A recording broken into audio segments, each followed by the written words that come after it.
just before the light that we make the turn coming into the Western Albemarle and Henley School area. I would warn folks too, if you're driving out here, that this is a speed zone. Interestingly enough, that's not something I thought about to talk about with this virtual tour, but this section we're actually driving through right now, you do want to slow down.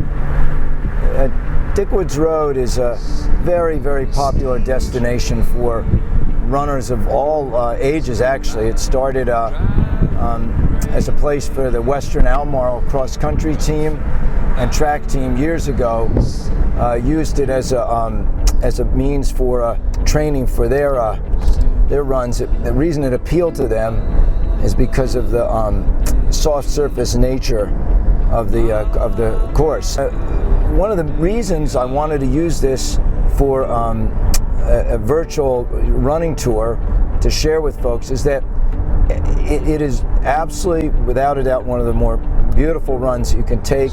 It has all the features that we look for: soft surface, it's scenic, it's quiet, there aren't a lot of cars on it, it has its fair shake of up and down, but at the same time it's a notorious run for having, if you run it improperly, you don't know some of the pitfalls, some of the quirks about the run, it can actually injure you.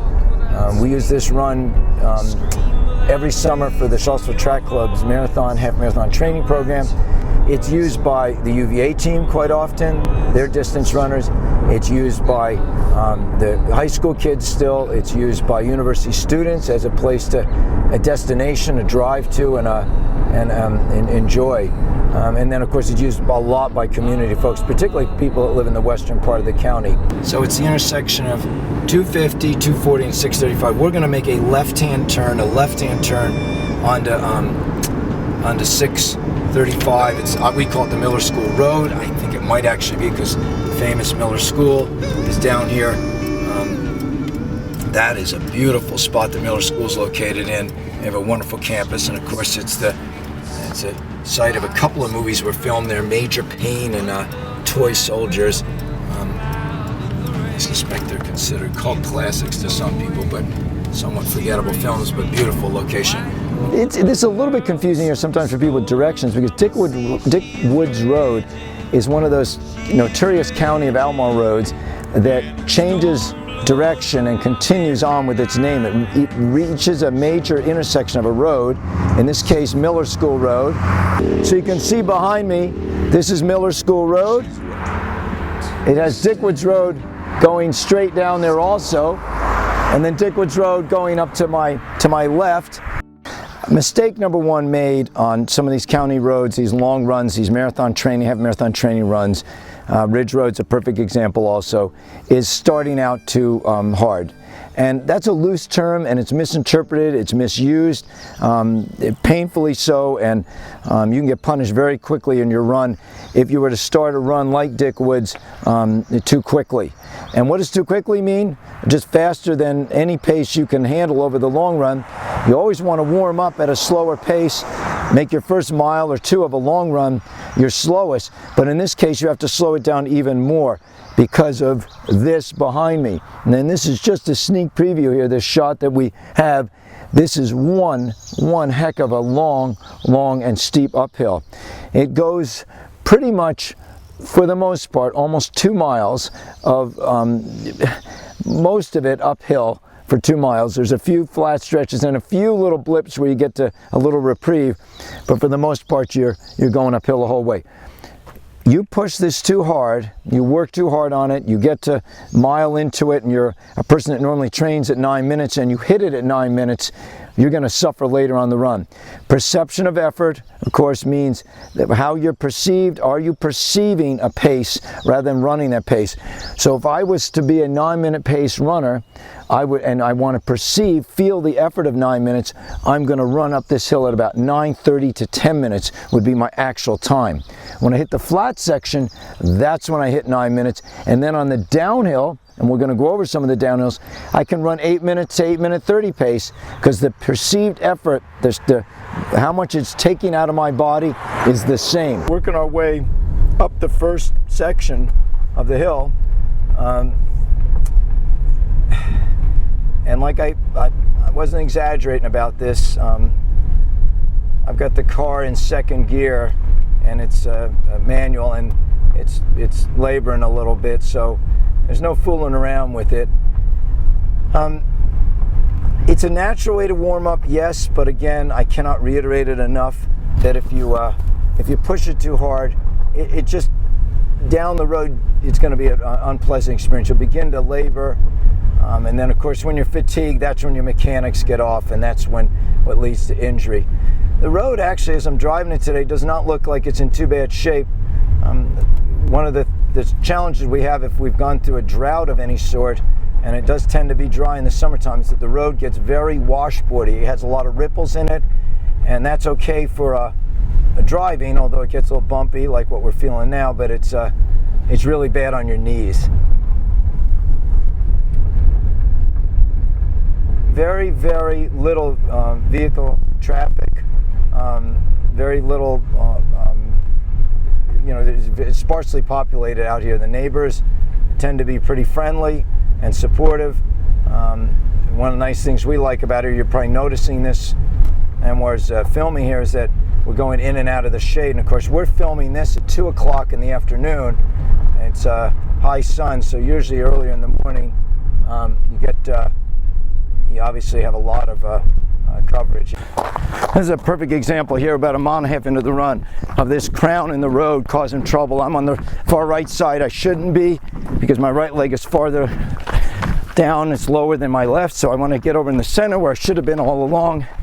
As you can quickly see, if I get over too far to the left, my left leg is now lower than my right, which is not good. I'm going to get right up in the center of the road, and that feels a lot better. Both legs, even stress on them, and feeling really good. You want to go straight through this intersection at 637 and 692. There's a stop sign here for the car. Of course, when you're running, you just need to obviously slow down. We usually, for our long runs, we usually have a water stop right here. So right now we're 2 miles into the run, so it's a nice spot to actually, there goes a car, to a spot to have water.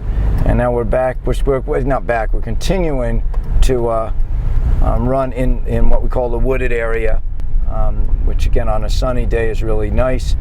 But obviously, again, to repeat myself, if you're starting out early enough, the sun is not a big factor. Talked earlier about the washboard.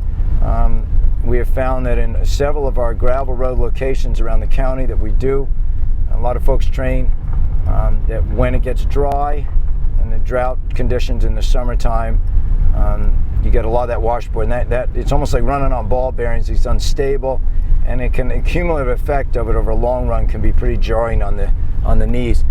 We're over 2 miles into this run, and you can see we're still, I mean, there have been some downhills, but for the most part, the theme has been climbing.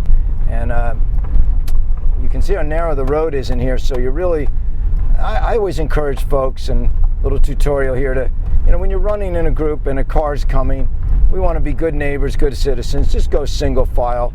I just wanted to quickly demonstrate some downhill running. This Dick Woods Road that we just described, we've been describing the whole time here, we're talking about up and down, up and down. Here's a downhill section, and you want to make sure that you're not opening up your stride, that you're short in stride, slight lean. Uphills will make you tired, will affect your gait mechanics, ultimately make you fatigued.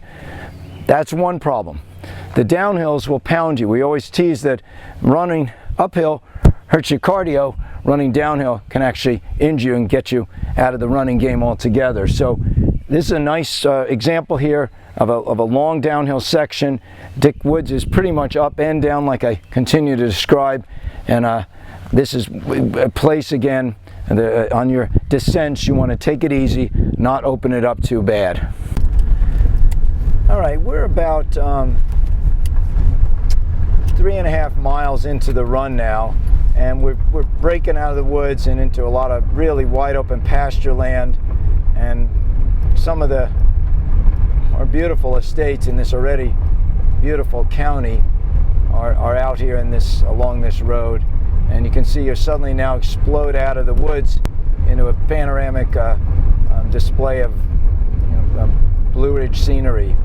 This is where it gets a little bit confusing, and I think some folks do get lost. It's not the end of the world, because if you do get taken off course, you're still going to continue to run along some beautiful areas here. But this, you have to make a sharp left here, back onto 637, and here we go again. Here's Dick Woods Road. If you were to go straight, it takes you all the way down 691, all the way through into Greenwood at 250. But we're going to make a left here on the 637, and here we are. We've got our friendly soft surface again, and we're back onto gravel. And again, pretty much wide open here.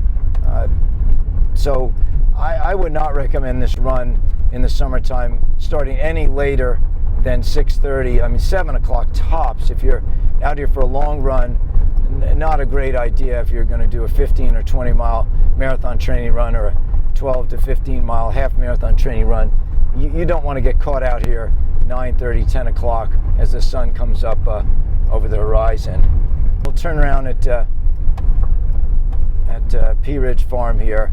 This is about, for all intents and purposes, this is about the 5 mile turnaround, and so we got a 10 mile run going here.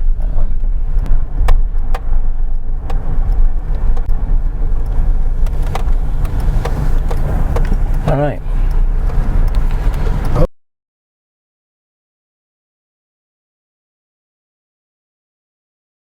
All right, this is another example of a camber in the road, a crown, where right now, where I'm running is really a bad place to be. My right leg is significantly lower than my left. I need to be actually up in the center, right here where my legs are even. Short stride, engaging my core, using my arms, not trying to labor. One breath for every 4 to 5 steps. This is heading back. I just thought we'd show some sections of that one here, heading back.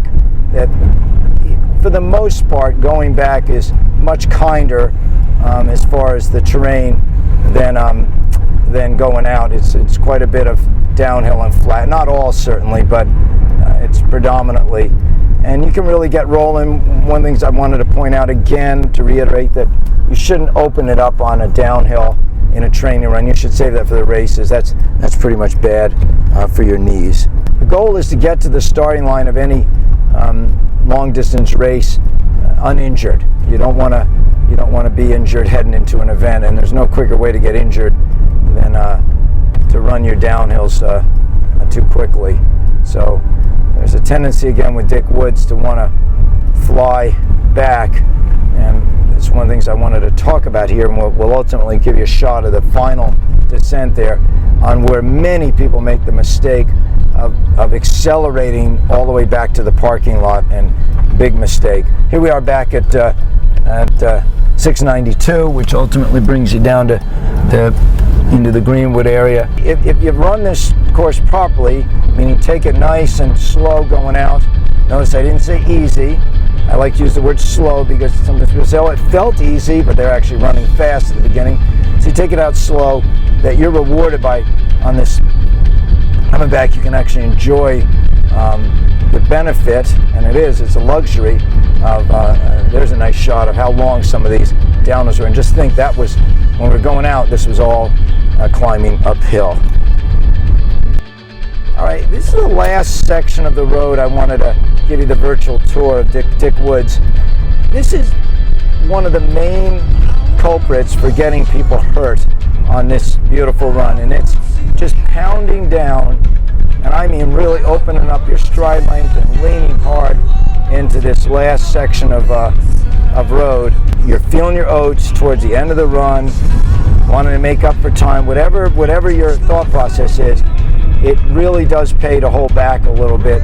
And I think the final, the cliche of the straw that breaks the camel's back is this downhill that leads right to the parking area. It's particularly steep, and it really, you're not cooling your body down properly. And that's a big thing I try and preach to all my athletes, is start slow, finish slow. Middle section of your run should be where you're pumping the hardest, or your pace is at the quickest of the, even a slower run, the middle section's the fastest. And you can see here, this is unending downhill we've been doing for almost a mile. And all of a sudden here you come right out to Miller School Road and you brake, you just stop. So that concludes the virtual tour of Dick Woods. Hope it's been informative. I think I'd sum up this run by saying that you can make this your friend. You can make this run an ally. You can enjoy it. You can really relax on it and not have to come back to bite you later on, to set your training back, to actually enhance your training if you run it properly. And to review, start slowly. That first 2.5 miles, just give into it. So what if you're a 9-minute pace person and you run 20 minutes for the first 2 miles? Who cares? Because plenty of places along the way to make it up. Secondly, try and run in the center of the road. Stay away from the sides where you can get yourself uneven. And then watch it, obviously on the downhills. Shorten your stride length. Enjoy the downhills. Feel relaxed. Pick up the pace a little bit, but don't race them. And then I guess I just said finally, but maybe one last note. Really, you should always cool down. And the cool down is not a sprint to the parking area here to your car. That's, again, one of the worst things you can do. You want to gently ease down the hill, and then finish with a walk. Then you can do your stretching, obviously, afterwards. Get a Gatorade or a Cliff Bar into you as quick as possible. All right, hope you've enjoyed it, and hope you enjoyed Dick Woods and run it yourself.